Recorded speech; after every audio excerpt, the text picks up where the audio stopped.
मुगलों का एक किला खाली था जिसका नाम था मरफा किला। मरफा, वहां पर उन्होंने कब्जा किया। मरफा किला में कब्जा करने के बाद फिर कालिंजर में भट्टों का राज था, तो वहां पर उन्होंने कब्जा किया, उनको हराया। फिर बगल में गहोरा एक स्टेट हुआ करती थी जहां पर लोधियों का कब्जा था। ध्यान रखिएगा, लोधियों का कब्जा था। अभी मैं गहोरा से एक जुड़ी स्टोरी एक और बताऊंगा। तो वहां गहोरा में उनका कब्जा था, तो उनको हराया, गहोरा का राज्य लिया और गहोरा को ही अपनी राजधानी बना लिया। गहोरा को राजधानी बनाने के बाद जब तरोहा में जो राजा थे, चंद्रावत परिहार राजा, उन्होंने उनकी अपनी एक इकलौती बेटी थी, उसकी शादी कर दिया इनके साथ। तो तरोहा उनकी इकलौती बेटी थी, तो वो एरिया भी इन्हीं को मिल गया। तो तरोहा में भी उन्हीं का कब्जा हो गया। फिर उनके बेटे हुए कर्णदेव, उनकी शादी जब हुई तो उन्हें बांधवगढ़ का किला मिल गया।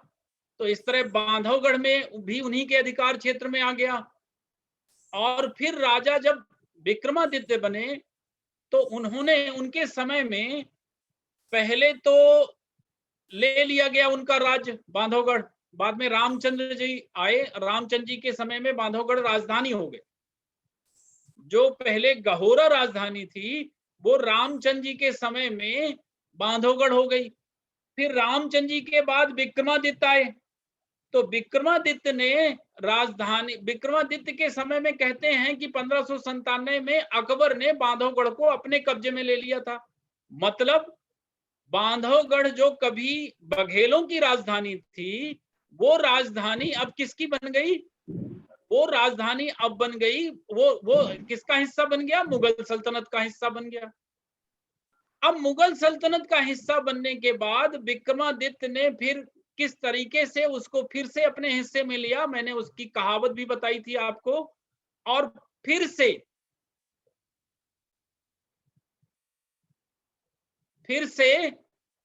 वो उन्हीं, कुछ लोग लिख रहे हैं साउंड नहीं आ रहा, उनके तरफ से प्रॉब्लम है या हमारी तरफ से प्रॉब्लम? सर आपकी ओर से कोई प्रॉब्लम नहीं है, आपकी बढ़िया आवाज आ रही है। हो गया, उन लोग की हो ओर गया, से उनको लिखने दीजिए। तो विक्रमादित्य ने फिर से, विक्रमादित्य ने जब वहां दरबार में उपस्थित हुए जहांगीर के यहाँ, तो खुर्रम के साथ, तो उन्होंने रीवा मुकुंदपुर की उन्हें जागीर मिली और इस तरीके से बघेलखंड की तीसरी राजधानी बनी रीवा। रीवा ही कहते थे पहले, अब रीवा कहा जाने लगा। तो पहली राजधानी बनी गहोरा, दूसरी राजधानी बनी बांधवगढ़, और फिर विक्रमादित्य के समय में तीसरी राजधानी उसकी बनी रीवा। और उसके बाद अमर सिंह शासक बने, फिर अनूप सिंह शासक बने, फिर भाव सिंह शासक बने। अब देखिए, भाव सिंह से एक किस्सा जुड़ा है। भाव सिंह के कोई संतान नहीं थी, मैंने आपको कल बताया था। तो उन्होंने अपने एक भाई अनिरुद्ध सिंह को गोद लिया और अनिरुद्ध सिंह को अपना उत्तरदायी बना दिया। फिर अनिरुद्ध सिंह को कैसे सेंगरों ने मार डाला था, तो अनिरुद्ध सिंह के बाद अवधूत सिंह आ गए, और जो उस 6 महीने के थे। तो अवधूत सिंह को सत्ता में बिठा के और उनकी मां उनको लेके प्रतापगढ़ चली गई थी। अवधूत सिंह के समय में बुंदेला वंश ने आग किया और बुंदेलहाई जुझी हुई, जिसको मैंने आपको विस्तार में बताया था। अब उसके बाद अगले जो शासक बने, वो शासक बने अजीत सिंह। तो अब लिखिएगा, अगले शासक अजीत सिंह। तो अगले शासक बने अजीत सिंह। इनका कार्यकाल लिख लीजिएगा 1755 to 1809, 1755 से 1809, 1755 से लेके 1809 ये कार्यकाल था। अब मैं पहले इस समय की भारत की पृष्ठभूमि बता दूं, तब फिर अजीत सिंह को समझने में आपको आसानी होगी।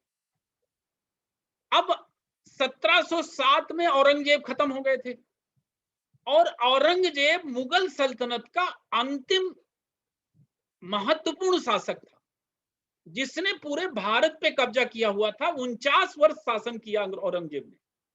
और अकबर भी 49 वर्ष शासन किए। औरंगजेब के ना रहने के बाद स्थितियां बदल गई। जो मुगल सल्तनत का पूरे भारत पे लगभग कब्जा हुआ करता था, वो मुगल सल्तनत कमजोर होने लगी। एक पहलू ये मुगल सल्तनत का, पहला पहलू तो ये कि शासक ही कमजोर हो गए थे। दूसरा पहलू ये था कि देखो, जब आपकी ख्याति ज्यादा फैल जाए तो ये मानिए कि आपके दुश्मन उतने ज्यादा होंगे। भारत के साथ भी यही था। इतने आक्रमण भारत में इसीलिए हुए क्योंकि भारत को सोने की चिड़िया कहा जाता था। अगल बगल के देशों में, अगल बगल के राज्यों में यह हल्ला था कि भारत में अकूत धन संपदा है, और थी भी। और साथ में यह भी हल्ला था कि भारत में राजनीतिक नेतृत्व अस्थिर रहता है, और भारत का जो इतिहास था वहां बड़ी आसानी से विदेशियों ने आकर कब्जे किए हुए थे। इतनी अनुकूल स्थितियां जब थी तो उसके कारण स्थितियां ये थी कि जब भी कोई राजा आस पड़ोस में स्वतंत्र होता था, वो भारत पर आक्रमण करने चला आता था। औरंगजेब के पहले ही ईस्ट इंडिया कंपनी भारत में आ गई थी 1600 में। 1600 में शासक अकबर ही, 1605 में औरंगजेब वो जहांगीर बन गया। तो जो ईस्ट इंडिया कंपनी आ गई थी, उस ईस्ट इंडिया कंपनी ने धीरे धीरे अपना व्यापार बढ़ाना शुरू कर दिया था। सर एक हो रहा है।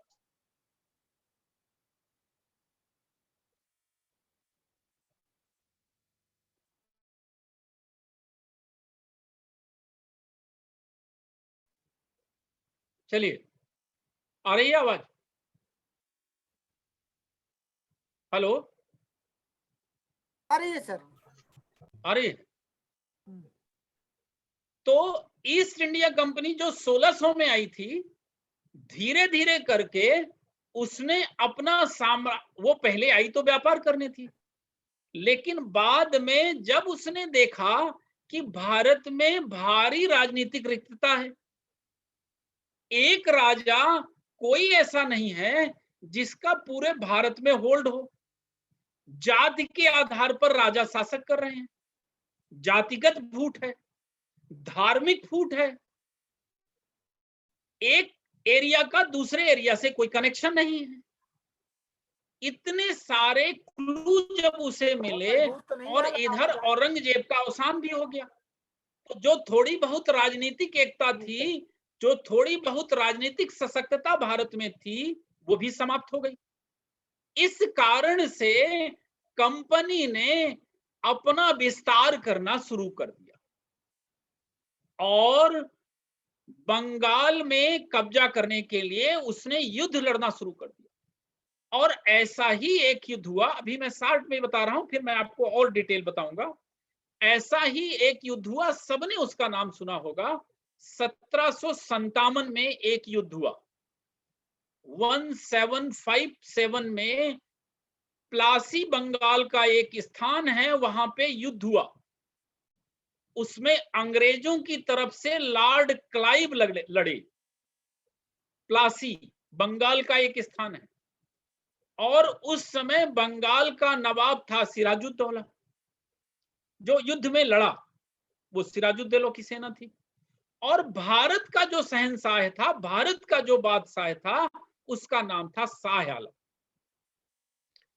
बड़ी बुरी तरह हार हुई भारत की, या बंगाल की कह लीजिए। और जब उसमें शामिल अप्रत्यक्ष रूप से, प्रत्यक्ष रूप से बंगाल भारत के बादशाह भी शामिल थे। तो एक तरह से यह निर्धारित हो गया था कि अब अंग्रेज ही अंतिम सत्ता बचेंगे। और वो शाह आलम जो भारत के बादशाह थे, वो अपनी जान बचाने के लिए पटना इलाहाबाद घूमने लगे। पटना इलाहाबाद, और वहां से होते हुए वो रीवा आ गए। तो 1758 में, यहां से लिखिएगा, मैं अभी कनेक्ट कर रहा था आपको, अब यहां से लिखिएगा। 1758 में 1758 में प्लासी के युद्ध के बाद लॉर्ड क्लाइव से बचते हुए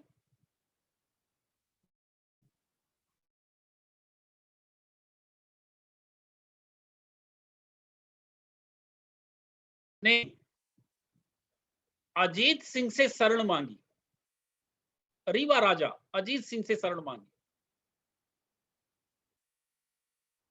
और अजीत सिंह ने उन्हें शरण दी और उनको अपनी पत्नी बेगम लाल बाई के साथ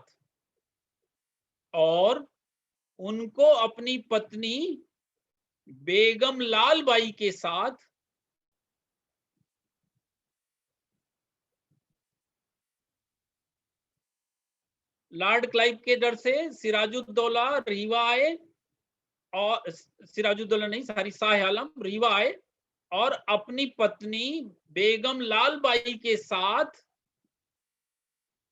मुकुंदपुर गढ़ी में शरण ली और यहीं अकबर द्वितीय का जन्म हुआ।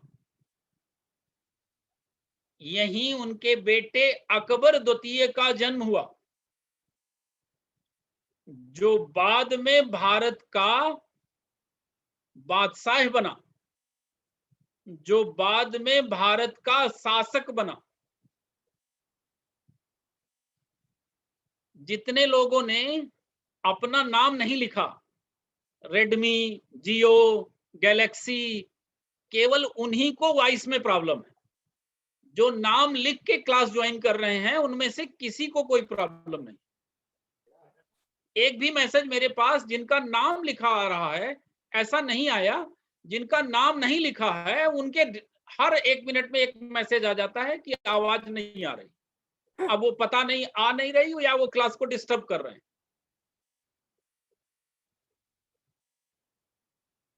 तो यहां पे वो आए, शरण ली, और जब शरण ली तो किसका जन्म हुआ? अकबर द्वितीय का। ये क्वेश्चन पूछा जाता है कि किस मुगल बादशाह का जन्म रीमा राज्य में हुआ था या मुकुंदपुर में हुआ था, उसका नाम बताइए। तो उसका नाम है अकबर द्वितीय। वो अकबर नहीं था, ये दूसरा अकबर है, अकबर द्वितीय है। ध्यान दीजिएगा, वो अकबर नहीं था, ये ध्यान दीजिएगा। तो अकबर द्वितीय ने शरण ली। अकबर द्वितीय यहां जन्मा हूं। इसके बाद अकबर द्वितीय के बाद ये एक कहानी है। दूसरी अजीत से जुड़ी एक रोचक कहानी मैं आपको दूसरी जगह ले चलता हूं। अजीत सिंह का एक पहलू हुआ, दूसरे पहलू में अजीत सिंह के लिए चलता हूं। हेडिंग डाल दीजिएगा, नए कहाई जुज्जी। बहुत लोगों से जुज्जी लिखते ही नहीं बनेगा। हिंदी में नए कहाई जुज्जी ही ना लिखते बनेगा। अंग्रेजी में लिखना है तो अंग्रेजी में भी वैसे ही लिखना है, नए कहाई जुज्जी। यहां लड़ाइयों को कहते थे। गांव में अभी भी यूज होता है। रीवा सतना के लोग तो जानते ही होंगे कम से कम की जूझ की, तो वही जुज्जी। एक जुज्जी मैंने आपको बुंदेलहाई जुज्जी बताई थी, अब नए कहाई जुज्जी बता रहा हूं। नए कहाई, NAIKAHAI, नए कहाई जुज्जी। अब मैं आपको बुंदेला वंश में ले चलता हूं। कई सारी चीजें जोड़ना पड़ता है, तो अब बुंदेला वंश में चलते हैं अपन। बुंदेला वंश में मैंने बताया था कि जब छत्रसाल खत्म होने वाले थे तब उन्होंने मस्तानी की शादी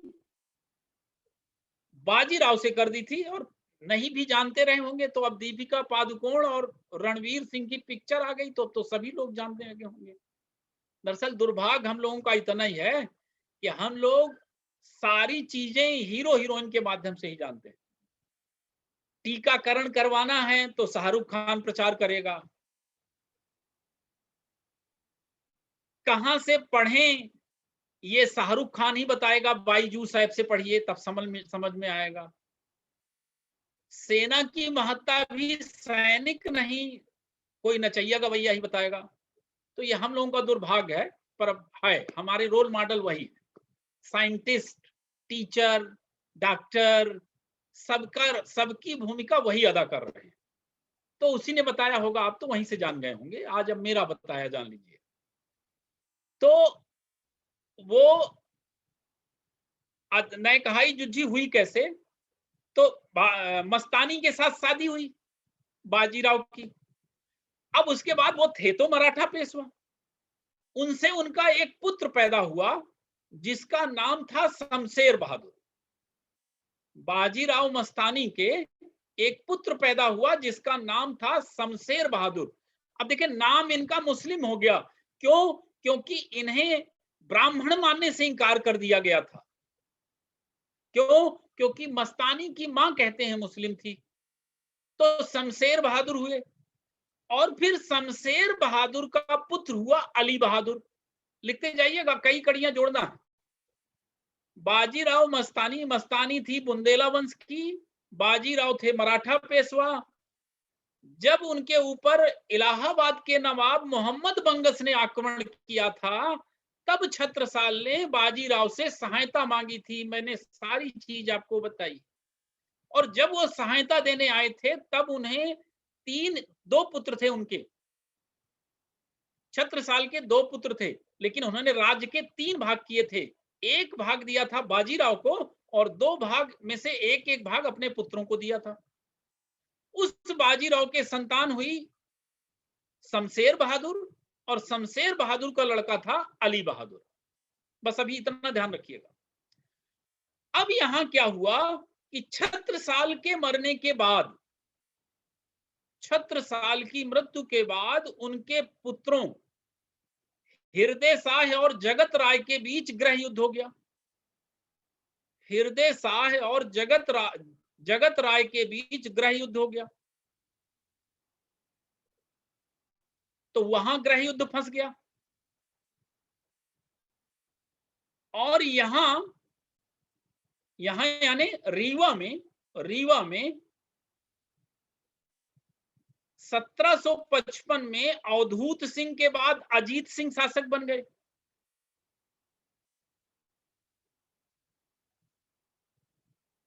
तो रीवा में अजीत सिंह हो गए, और वहां छत्रसाल के बेटों में लड़ाई शुरू हो गई। अब जब लड़ाई शुरू होती है, सत्ताएं कमजोर होती हैं, तो जो उनके अंडर के नवाब होते हैं वही सत्ता में आ जाते हैं। यहां भी यही हुआ। जब उनके बीच लड़ाई हुई, तो उनका जो पकड़ थी, पन्ना में, बांदा में, छतरपुर में, अजयगढ़ में, जहां छत्रसाल का राज था, वहां पे उनकी पकड़ कमजोर हो गई। और जब उनकी पकड़ कमजोर हो गई, तो वो जो वहां शासन व्यवस्था उनके अधीन होके देखा करते थे, जो वही शासक बन गए। तो लिखें, राज्य की कमजोरी का फायदा उठाते हुए 1781 में, या सन कोई बहुत इंपॉर्टेंट नहीं, पन्ना का राजा धौकल सिंह बन गया। पन्ना का राजा धौकल सिंह बन गया। बांदा में मधुकर सिंह, बांदा में मधुकर सिंह, जिनका दीवान था अर्जुन सिंह पवार। नाम लिख लीजिएगा इसका, दीवान जरूरी है ये नाम। बांदा में मधुकर सिंह राजा थे और दीवान था अर्जुन सिंह पवार।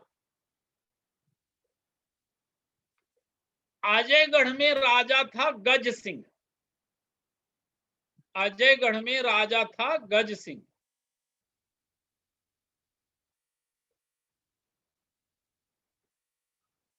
अब ये मैंने बता दिया आपको।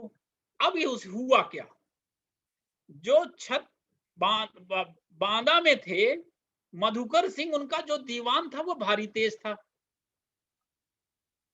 दीवान बहुत तेज था,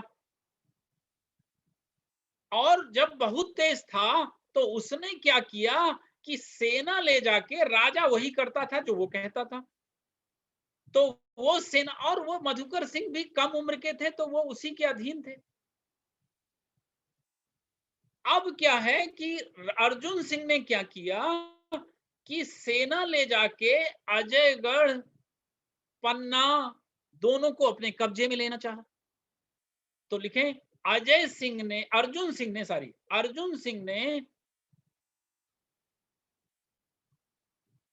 बांदा, पन्ना, अजयगढ़ पर कब्जा कर लिया। और ये खबर किसी ने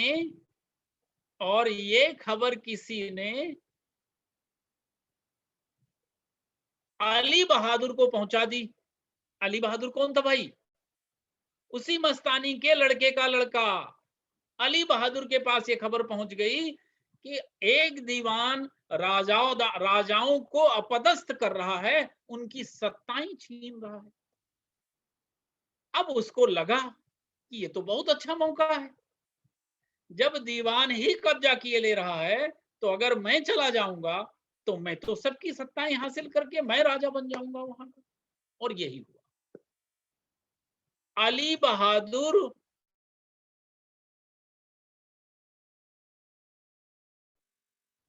म्यूट क्यों कर देते हैं भाई? तो क्या हुआ कि उसे अली बहादुर को लगा कि अच्छी रिक्तता है रीवा में, इस रिक्तता का फायदा मुझे उठाना चाहिए। तो अली बहादुर अपनी सेना लेकर यहां आ गए। और जब सेना लेकर आए तो बांदा का जो दीवान था, कौन? अर्जुन सिंह। उसे खबर लग गई तो वो भी तैयार हो गया। अली बहादुर का सेना नायक था, उसका नाम था यशवंत राव। नाम लिख लीजिएगा, उसका नाम था यशवंत राव।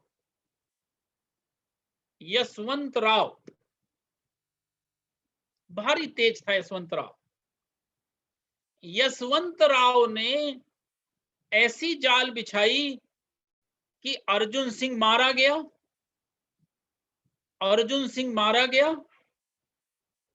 और इस तरीके से अजयगढ़ में और बांदा में 1793 में ही अली बहादुर का कब्जा हो गया और वह बांदा के नवाब की उपाधि धारण करके शासक बन गया। और वह बांदा के नवाब की उपाधि धारण करके शासक बन गया।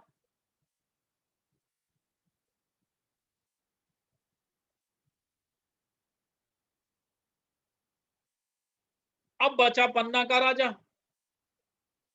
तो अली बहादुर पन्ना पे भी आधम का।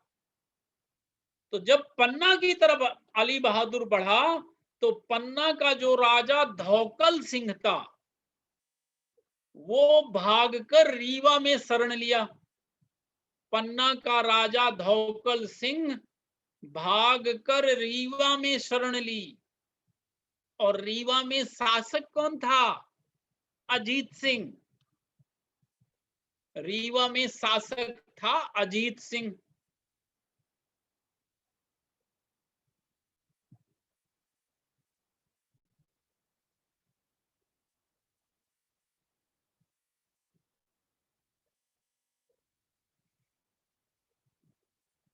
और उधर अली बहादुर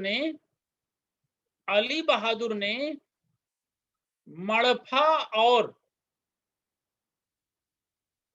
गहोरा पर कब्जा कर लिया। मड़फा और गहोरा पर भी कब्जा कर लिया। ये पहले किसके अंडर में थे? गहोरा किसकी राजधानी हुआ करता था? रीवा की। और रीवा की राजधानी भी उनके कब्जे में चली गई, अली बहादुर की। ठीक, उस पूरे बेल्ट का सरदार या बादशाह या नवाब जो कहिए, वो कौन हो गया? अली बहादुर हो गया। अब अली बहादुर का बुंदेला वंश पे कब्जा हो गया। अब उसका जो शत्रु था धौकल सिंह, उसने कहां शरण ली? रीवा में। तो शत्रु जहां शरण लेता है और उसको शरण देने वाला भी दुश्मन ही बन जाता है, तो वो दुश्मन बन गया। और जब दुश्मन बन गया तो अली बहादुर ने बड़े हल्के में रीवा को लिया। और कहते ये हैं कि 1000 सैनिकों के साथ अली बहादुर ने अपने एक सैनिक के नेतृत्व, सैनिक गोपाल राव के नेतृत्व में भेज दिए। 1000 सैनिकों का दल गोपाल राव के नेतृत्व में रीवा भेज दिया गया।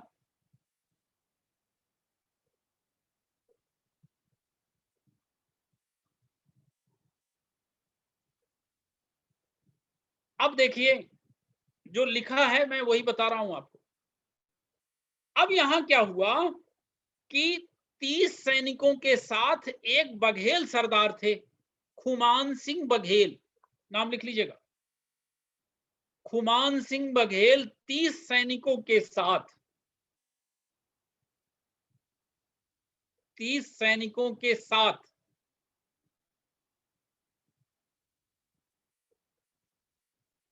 गोपाल राव पर आक्रमण कर दिया और उसका सर कलम कर दिया। गोपाल राव पर आक्रमण करके उसका सर कलम कर दिया।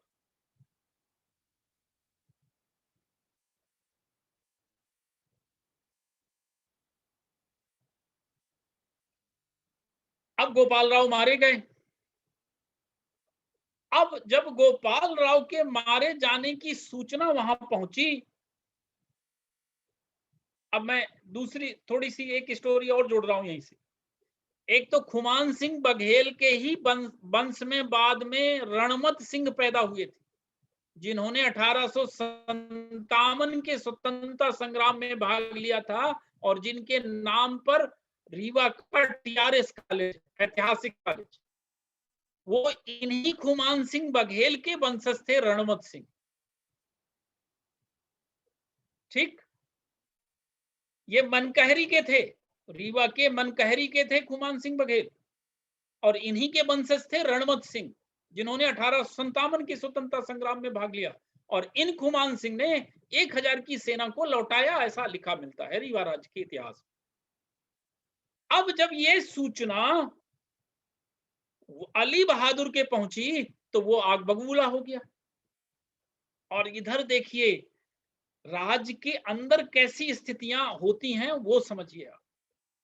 मैंने आपको बताया भाव सिंह के कोई संतान नहीं थी, तो उन्होंने अपने एक भाई के लड़के अनिरुद्ध सिंह को गोद लिया था।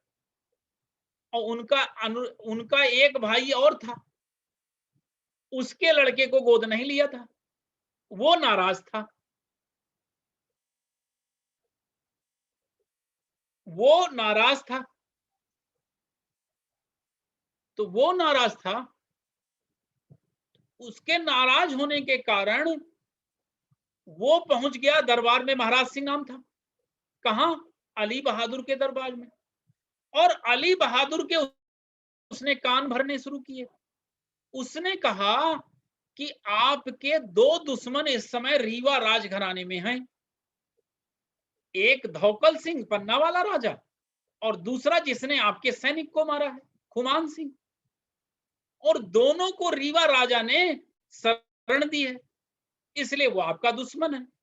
और रीवा की हालत मैं आपसे बता रहा हूं बहुत खराब है, कुछ नहीं है रीवा में।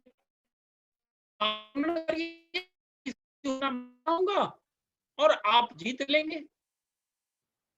अली बहादुर को यह बात जच गई, तो अली बहादुर ने यशवंत राव, उसका जो यशवंत राव, ध्यान दीजिएगा, यशवंत राव, इस यशवंत राव को उसने नायक की उपाधि दी थी। अली बहादुर को जब उसकी बात जच गई तो यशवंत राव को उसने आक्रमण करने का आदेश दे दिया और यशवंत राव को नायक की उपाधि क्यों दी थी? क्योंकि बांदा वाला पूरा एरिया कैप्चर कराने में इसी यशवंत राव का हाथ था, इसलिए वो यशवंत राव भर नहीं बना, वो हो गया नायक यशवंत राव। तो वो नायक यशवंत राव अपनी सेना लेकर रीवा में चढ़ाई करने चल दिया, रीवा में चढ़ाई करने चल दिया। और जब चढ़ाई करने चल दिया उसने, तो कहां से वो चला? वो चला तो उसने पहले गोरैया जीता, जिरौहा जीता, और फिर सिमरिया वालों ने तो उसका बड़ा आदर सत्कार किया। ये सिमरिया वाले वही हैं जहां से अनिरुद्ध सिंह आए थे, उनका दूसरा वाला परिवार। तो इन्होंने तो भारी समर्थन दिया, तो इन्होंने समर्थन दिया। एक महाराज सिंह ने विरोध किया, दूसरे ये हो गए, समर्थन दिया। अब जब इन्होंने समर्थन दिया तो वहां से भी वो जीतते हुए चले आए। अब आप सोचिए, वो उधर से जीतते हुए आ रहे थे तो उनका हौसला बड़ा बुलंद रहा होगा। अब ये खबर जब रीवा राजघराने में पहुंची तो वहां एक सरदार थे जिनका नाम था बहादुर सिंह करचुली। रीवा राजघराने ने सभा बुलाई, अजीत सिंह बोले हमारे ऊपर ऐसा आक्रमण होने वाला है, हमें क्या करना चाहिए? तो सरदार बहादुर सिंह कुरचुली ने कहा कि हमें आक्रमण करना चाहिए और मैं जाता हूं और अंतिम सांस तक वहां लड़ूंगा। और जब हौसला नहीं बढ़ रहा था तो कहते हैं अजीत सिंह की रानियों में से एक रानी जिनका नाम था कुंदन कुमारी, कुंदन कुमारी नाम था, उन्होंने कहा कि अगर इतना ही डर लगता है तो आप लोग अपने हाथों में चूड़ियां पहन लीजिए और मैं रण में जा रही हूं युद्ध करने। और उनके कहने का असर हुआ और बाद में दो नेतृत्व सेनाएं बनाई, दो सेनाएं बनाई गई। उनके कहने के कारण दो सेनाएं बनी। एक का नेतृत्व किया गजरूप सिंह बघेल ने और दूसरे का नेतृत्व किया कलंदर सिंह करचुली ने। अजीत सिंह की तरफ से आक्रमण के लिए दो दल बनाए गए, एक का नेतृत्व किया गजरूप सिंह बघेल ने और दूसरे का नेतृत्व किया कलंदर सिंह करचुली ने। और एक ने आगे से आक्रमण किया, नदी के पास थी सेनाएं, डीहर नदी के पास, और दूसरे ने पीछे से आक्रमण किया। परिणाम ये हुआ, इतनी बढ़िया व्यूह रचना हुई कि अली बहादुर की जो नायक यशवंत राव के नेतृत्व में सेना आई थी उसमें से बहुत सारे लोग मारे गए, नायक भी मारा गया। इसीलिए इसको कहा गया नायकिहाई जुज्जी, नायक भी मारा गया, नायक यशवंत राव मारा गया और इसीलिए इसका नाम पड़ा नायकिहाई जुज्जी। और इस तरह बघेल और करचुली के संयुक्त अभियान के मिलने के कारण रीमा अपना राज्य बचाने में सफल हो गया और इस घटना को ही कहा जाता है नायकिहाई जुज्जी। यहां तक की बात समझ में आ गई?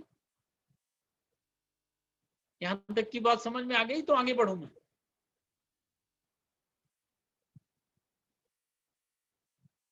आवाज नहीं आ रही क्या? कोई बोल नहीं रहा? आ गई? आ रही है सर। अच्छा चलिए, तो फिर अब आगे बढ़ता हूं मैं। अब जब ये सूचना अली बहादुर के पास पहुंची कि नायक यशवंत राव नहीं रह गए, तो वो उसने अपनी पगड़ी उतार दी और कसम खाई कि जब तक रीवा राज्य से इसका बदला नहीं ले लूंगा तब तक दोबारा अपनी पगड़ी नहीं धारण करूंगा। और ये कसम खाने के बाद ही वो आक्रमण के लिए फिर से चल दिए अली बहादुर। लेकिन 1798 में अली बहादुर जुज्जी का हर्जाना वसूल करने आई। जुज्जी तो हो गई थी, लड़ाई तो हो गई थी, अब जुज्जी का हर्जाना वसूल करने अली बहादुर आए।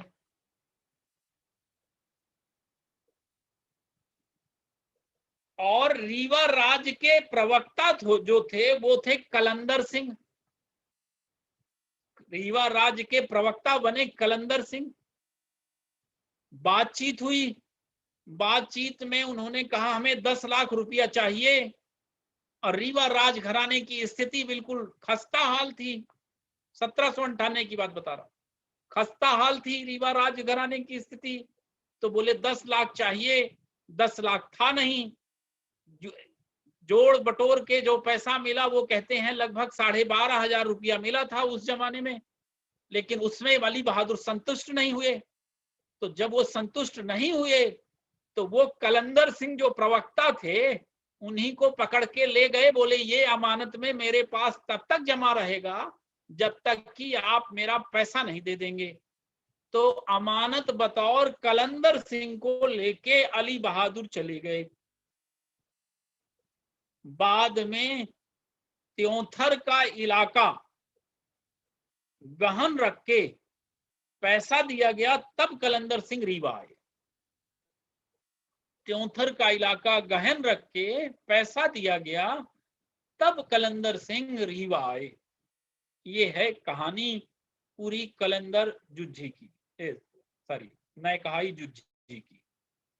बाद में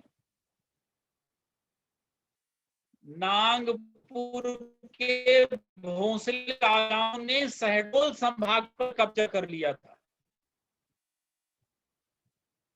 शहडोल संभाग पर कब्जा कर लिया था। ये भी अजीत सिंह साहब के समय की घटना है, 1808 में। बाद में 1808 में 1808 में नागपुर में मराठा वंश के विभाजन के बाद भोंसले वंश आया था। बताऊंगा भी मैं, मराठा वंश बताऊंगा आपको।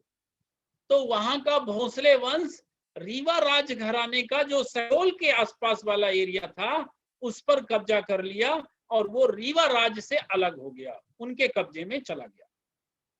तो इतनी चीजें आपको अजीत सिंह के बारे में पता होनी चाहिए। उसके बाद अगले शासक बने जय सिंह।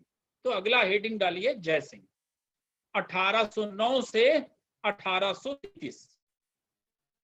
1809 से 1833। अब देखिए ये वो समय पे आ गए हम कि अब मुगल सल्तनत खत्म, मतलब नाम मात्र की रह गई और वर्चुअल सत्ता किसके पास में पहुंच गई? अंग्रेजों के पास। तो अब हर राजा अंग्रेजों से संबंध बनाता था या उनसे लड़ता था। पहले भी यही होता था।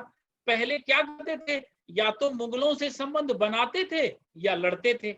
जो लड़ने लायक होते थे वो लड़ते थे और जो लड़ने लायक नहीं होते थे, चाटुकारिता करते थे, वो उनसे संबंध बनाते थे। खैर, तो अब राज्य का हित उन्हें जिसमें लगता था वही करते थे। जिन्हें अंग्रेजों के खिलाफ लड़ाई लड़ी या मुगलों के खिलाफ लड़ाई लड़ी या दिल्ली सल्तनत के खिलाफ लड़ाई लड़ी, उन्हीं की गिनती आज सूरवीरों में होती है। उन्हीं को हम इतिहास में ज्यादा आदर के साथ पढ़ते हैं। तो जब जय सिंह आए तो अंग्रेजों की सत्ता स्थापित हो चुकी थी और अंग्रेजों से संबंध स्थापित करने का श्रेय इन्हीं जय सिंह का जाता है। तो रीवा राज्य का अंग्रेजों से संबंध इन्हीं के समय से शुरू हो गया। लेकिन राज्य की हालत अत्यंत दयनीय थी, आर्थिक हालत अत्यंत दयनीय थी। लेकिन राज्य की आर्थिक हालत अत्यंत दयनीय थी। उसके बाद जय सिंह का बहुत ज्यादा रोल नहीं है। उसके बाद विश्वनाथ सिंह बने 1833 से लेके 1854 तक, 1833 से 1854 तक।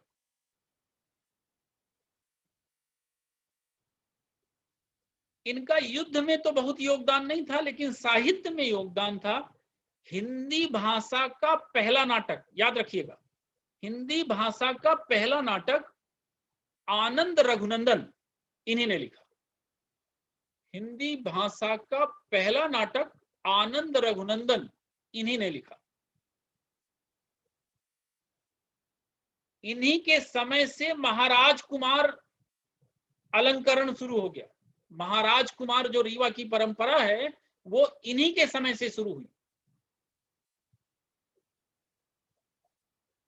और एक नई चीज हुई, वैभव विलासिता पर जरूरत से ज्यादा खर्चा करने की परंपरा।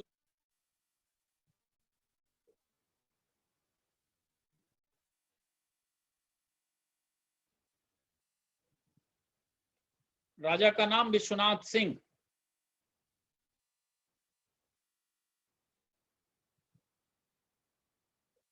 अब आए रघुराज सिंह अगले शासक बने। रघुराज सिंह 1854 से लेकर 1880 1854 to 1880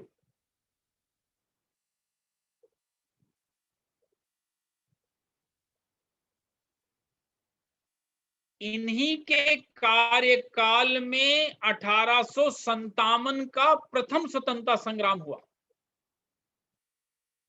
1857 का प्रथम स्वतंत्रता संग्राम हुआ।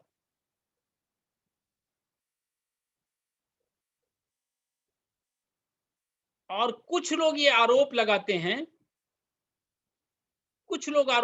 हैं कि जो 1857 के स्वतंत्रता संग्राम के नायक थे विंध्य रीजन के रणमत सिंह, उनको पकड़वाने में कहीं ना कहीं इनकी भूमिका थी। कुछ लोग ऐसा कहते हैं, बाकी लोग कहते हैं कि वो समर्थन कर रहे थे उनका। अंदरूनी खुलकर तो वो नहीं आ पाए, पर वो अंदर से उनका समर्थन कर रहे थे। अब वस्तुस्थिति क्या है ये तो वही जाने, पर रणमत सिंह पकड़े गए थे, ये ध्यान रखिएगा। 1857 के स्वतंत्रता संग्राम के नायक रणमत सिंह पकड़े गए इन्हीं के कार्यकाल के समय। 1870 में बघेलखंड शब्द प्रचलन में आया। जैसा बुंदेलखंड प्रचलन में था उसी तरह से बघेलखंड शब्द प्रचलन में आ गया। 1870 में बघेलखंड शब्द चलन में आ गया।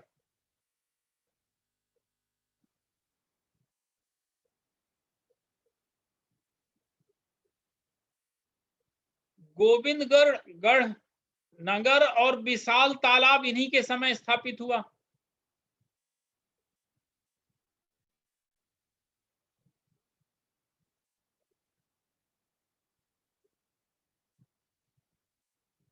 इनकी रचना थी जगदीश शतक।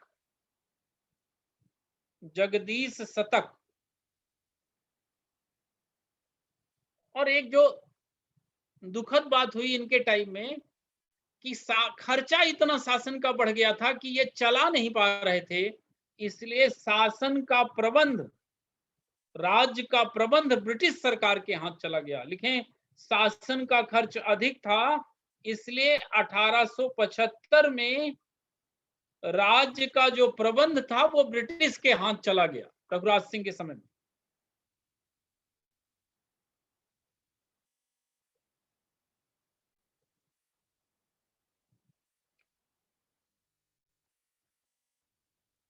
उसके बाद वेंकट रमन सिंह बन गए।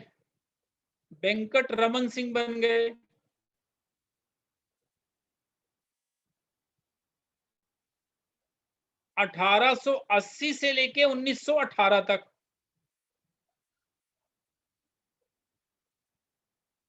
जब ये शासक बने तब 3 साल उम्र थी। उम्र इनकी 3 साल थी शासक बनने के समय। अब आप सोचिए कि जब 3 साल उम्र थी तो शासन कौन चलाता रहा होगा। तो जो इलाकेदार पवाईदार हुआ करते थे रीवा राजघराने के अंदर में, वही सत्ता चला रहे थे अपने अपने क्षेत्रों में। वेंकट रमन जी के समय में वेंकट भवन जो बना, राजनिवास पीली कोठी रीवा में, वो इन्हीं के समय बनी। वेंकट भवन, राजनिवास, पीली कोठी इन्हीं के समय बनी।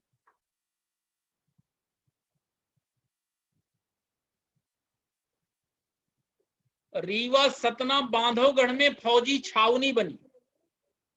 रीवा, सतना, बांधवगढ़ में फौजी छावनी बनी।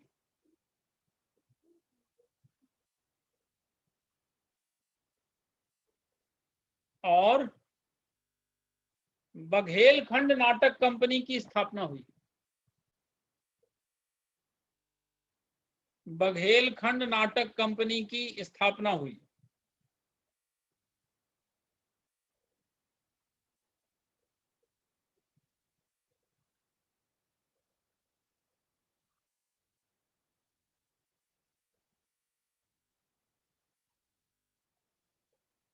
फिर इसके बाद गुलाब सिंह शासक बने। गुलाब सिंह 1918 से लेके 1946 तक ये बने।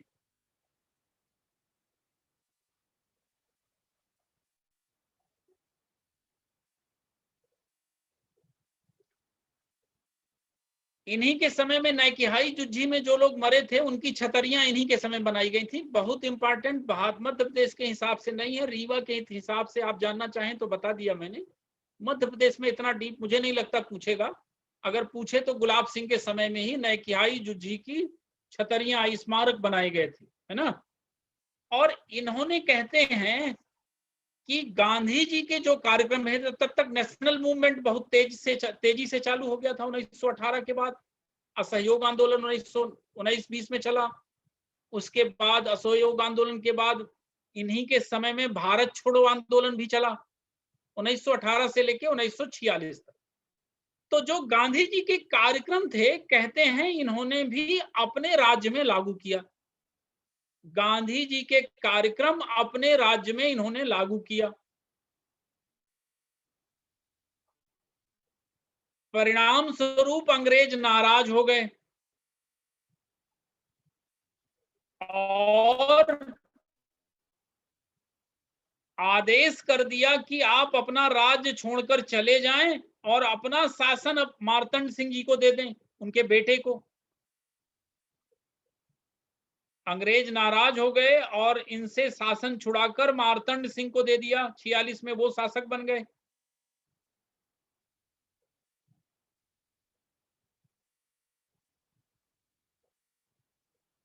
और इस तरीके से वो शासक बन गए मार्तंड सिंह। तो अब मार्तंड सिंह के बारे में लिख लीजिए।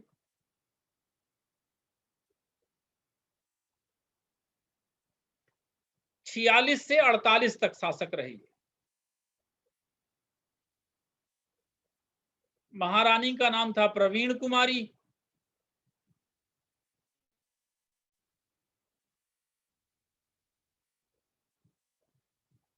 अब ये जब 46 में बने और 47 में देश ही स्वतंत्र हो गया, लेकिन 15 अगस्त 47 को देश स्वतंत्र हुआ तो रियासतें भारत का अंग बन गई। रियासतें भारत का अंग बन गई। सचिन जी हैं? जी सर। शेयर कर पाएंगे? जी सर, कर दे रहे।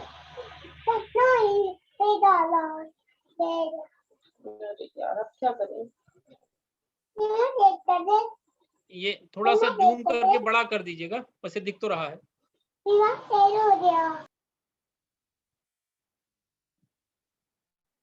हाँ हाँ, बस इतना ठीक है, कट रहा है। हाँ बस इतना ठीक। ये देखिए, ये नक्शा है। जब स्वतंत्र हो गया तो रियासतें भारत का अंग हो गई। और आगे लिखिएगा, रियासतें भारत का अंग हो गई और बघेलखंड और बुंदेलखंड की 35 रियासतों को मिलाकर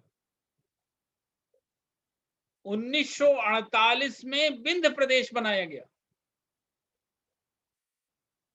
4 अप्रैल 1948 को बुंदेलखंड और बघेलखंड की 35 रियासतों को मिलाकर संयुक्त विंध्य प्रदेश बनाया गया। ये देखिए मैप आपको दिख रहा है, बुंदेलखंड का भी पार्ट दिख रहा है, बघेलखंड का भी पार्ट दिख रहा है। ओरछा, छतरपुर, बिजावर, पन्ना, बरौंधा, नागौद, अजयगढ़, मैहर, रीवा सारे मैप में दिख रहे हैं आपको। यही विंध्य प्रदेश था उस समय 1948 का, यही विंध्य प्रदेश है। और ये इसलिए भी जरूरी है क्योंकि इस समय अलग विंध्य प्रदेश की मांग रीवा में फिर से पनप रही है। तो ये नक्शा था, इसी बिंद प्रदेश की मांग की जा रही है वर्तमान में। तो ये 35 रियासतें मिला के ये बिंद प्रदेश बन गया और राजा मार्तंड सिंह पहले राज प्रमुख घोषित हुए। राजा मार्तंड सिंह इसके पहले राज प्रमुख और पन्ना राजा यादवेंद्र सिंह, पन्ना राजा यादवेंद्र सिंह उपराज प्रमुख बने।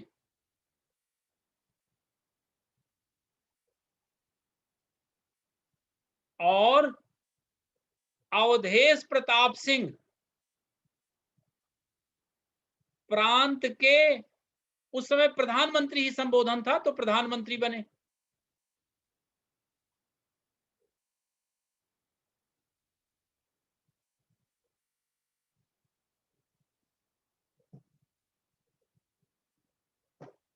बाद में जब 26 जनवरी 1950 को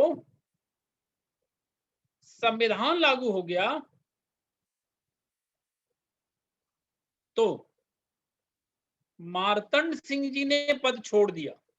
क्यों? क्योंकि वो व्यवस्था ही समाप्त हो गई थी।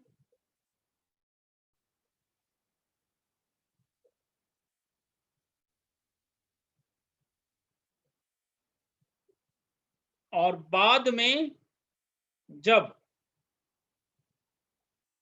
भाषाई आधार पर राज्यों के पुनर्गठन की मांग उठी तो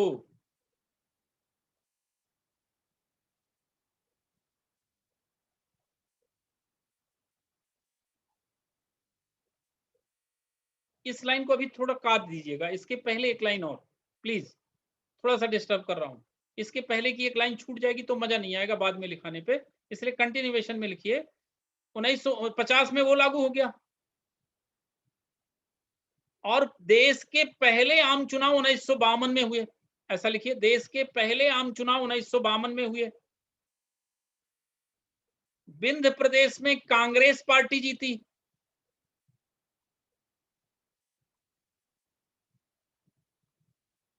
और पंडित शंभुनाथ शुक्ल मुख्यमंत्री बने। पंडित शंभुनाथ शुक्ल मुख्यमंत्री बने। लेकिन 5 वर्ष पूरा होने के पहले ही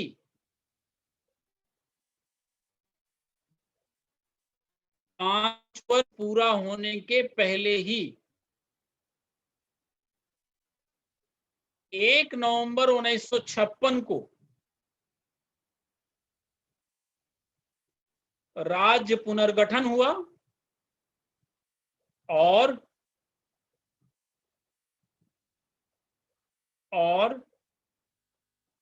विंध्य प्रदेश मध्य प्रदेश का अंग बन गया।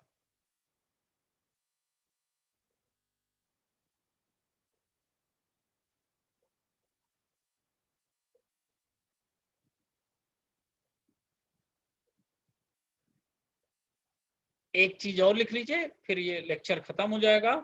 मार्तंड सिंह जी का एक योगदान जिसके कारण उन्हें हमेशा जाना जाएगा, 27 मई 1951 को उन्होंने सीधी जिले के बरगड़ी से मोहन सफेद शेर पकड़ा था। 27 मई 1951 को सीधी जिले के बरगड़ी से जंगलों से सफेद नस्ल का बाघ पकड़ा, मोहन जिसका नाम था।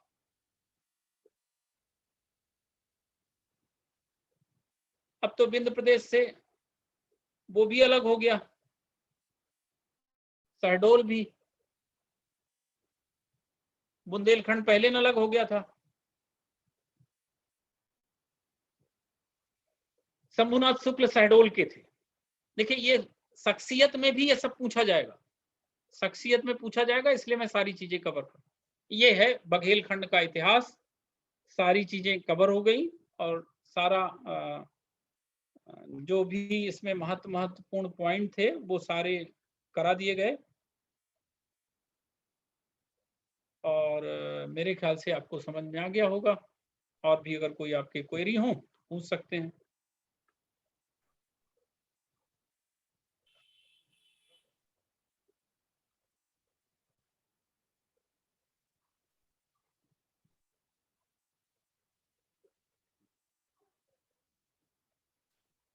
और किसी के प्रश्न हो तो सर से आप लोग कर सकते हैं।